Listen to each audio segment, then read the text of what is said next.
You are performing right now, not for me. For the version of yourself you need others to believe in. Strip that away, and what is left? What would you actually do today if no one was watching, no one was keeping score, and no one would ever find out? Welcome to the Stoic Compass. I am Epictetus, and today I am joined by Carl Jung and Lao Tzu. Today we are examining, what would you do differently today if you knew no one would ever find out? Let me make this uncomfortable from the start. If your answer to that question is nothing, you are either a saint or a liar. And I have met very few saints. The gap between what you do when you are watched and what you do when you are not, that gap is the exact size of your character problem. It is not a philosophical abstraction. It is a measurement. You can feel it when you wake up at 3 in the morning and the performance is not available to you. That is when the real accounting happens. So let us not pretend this is a theoretical question. It is the most practical question I know.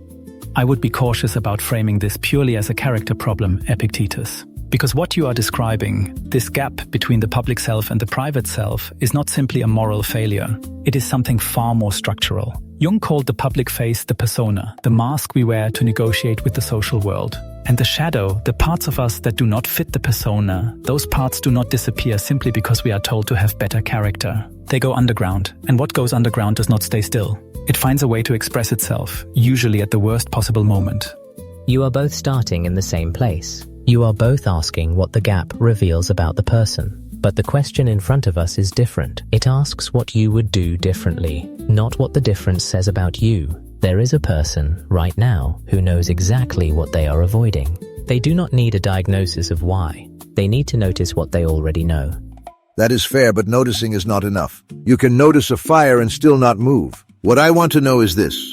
When you are alone, truly alone, with no audience and no record, are you the person you claim to be? Because if the answer is no, then everything else you are doing, the reputation you are building, the image you are maintaining, it is a structure built on nothing. And structures built on nothing do not hold. They fail in private first, long before anyone sees them fail in public. But here is what concerns me about that framing. When you say the person you claim to be, you are assuming the person knows who that is. And many people genuinely do not. The mask has been worn so long that it has fused with the face. The persona is no longer a tool of social negotiation. It has become identity itself. So when you tell someone to behave in private the way they behave in public, or the reverse, you may be asking them to locate something they have never actually met. The shadow does not announce itself. It operates precisely because it is not visible to the one who carries it. There is something true in what you are saying, Jung. But I think you are also adding complexity where the person is already lost in it. Consider what the question actually does if you sit with it honestly. It does not ask you to excavate your psyche. It asks you to be still for a moment and let what is already there come forward. Most people do not need more analysis. They need less noise. Fine, less noise. Then let us cut to it. You know what you would do differently. You know. Do not hide behind uncertainty. You know which conversation you are avoiding. You know which piece of work you are letting slide because no one is grading it. You know which person you are treating well in front of others and dismissing in private. This is not obscure. The answer lives right at the surface. The only thing covering it is the decision to keep it covered. I do not disagree that the knowledge is often close to the surface. But I want to push on something Epictetus said a moment ago. He framed private behavior as the real behavior, as if the private self is the true one and the public self is the performance. But I'm not sure that distinction is as clean as he suggests. We are social creatures. We are partially constituted by our relationships. The self that emerges in private is not automatically more authentic than the self that emerges in relation to others. Both are real, both are partial. The question is not which one is the true self. The question is whether those two selves are in conversation with each other or whether they are strangers. That is the most useful thing you have said, Jung. When those two selves are strangers, there is always a cost. Not a moral cost, necessarily, a practical one. You spend energy managing the distance between them. That management is exhausting. And the exhaustion is not always visible as exhaustion. Sometimes it shows up as irritability or restlessness or a vague sense that something is wrong that you cannot quite name. Yes, and here is what I want to add to that. The exhaustion is a signal, not a metaphor, not a psychological pattern to be analyzed over years, a signal. Right now, telling you something specific. The man who is generous in public and stingy in private is tired.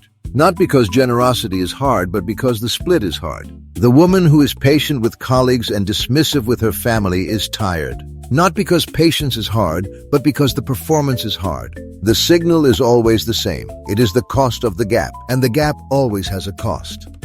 I want to stay with the split for a moment because I think there is something important in why the split forms in the first place. It is rarely pure cynicism. Most people do not wake up and decide to be one person in public and another in private. The split forms because some part of them learned, often very early, that certain things are not acceptable. Certain impulses, certain desires, certain traits had to be hidden because they were met with rejection or punishment. So the shadow is not just laziness or moral failure. It is, in many cases, a survival strategy that has outlasted its usefulness. And that matters, because if you treat it only as a character problem, you miss the actual mechanism. And yet the question is not where the split came from. The question is what you will do today, right now, knowing what you know. The origin of the split does not determine the next step. Only you determine the next step. Exactly, I have been waiting for that. Jung, I respect the excavation, I do. But there is a moment when the excavation becomes another form of delay. Another reason not to act. You understand now why you are the way you are. Excellent. What are you going to do about it? Because the answer to this episode's question, what would you do differently if no one would ever find out? That answer is not a therapy goal. It is available to you today. Today. Not after you have mapped the shadow. Not after you have reconciled the persona and the true self. Today. I take your point, and I will concede that insight without action is a kind of self-indulgence. But I would say this in return. Action without insight tends to produce the same behavior wearing a different mask. You cannot change what you cannot see. And most people cannot see what they most need to change. That is not weakness. That is the structure of the psyche. The work of seeing clearly is not separate from the work of acting differently. It is the work. You are both right, and you are both stuck. Epictetus says, act. Jung says, see first. But neither of you is asking the simpler question, what is it that you already see and are already choosing not to act on? That is where the real answer lives, not in what is hidden from you, in what is not hidden from you, in what you know right now that you are pretending you do not know. Now we are somewhere. I think that is the first thing all three of us have agreed on. Water does not push against the stone, it finds what the stone cannot block. The answer to this question is like that. It does not need to be forced. It is already moving through you. The only question is whether you will let it reach the surface. Let us say it plainly then. The things you would do differently if no one were watching, those are not secrets. They are instructions. They are telling you something about the life you are not yet living. And every day you keep performing for an audience instead of listening to those instructions, you pay a price. Not in reputation, in self-respect. And self-respect, in my experience, is the one thing that cannot be borrowed from outside. You cannot accumulate it through approval. You cannot manufacture it with achievement. It grows, or it does not grow, entirely in relation to how honestly you are living. The gap between the private self and the public self does not just cost you energy. Over time, it costs you the ability to believe your own testimony about who you are.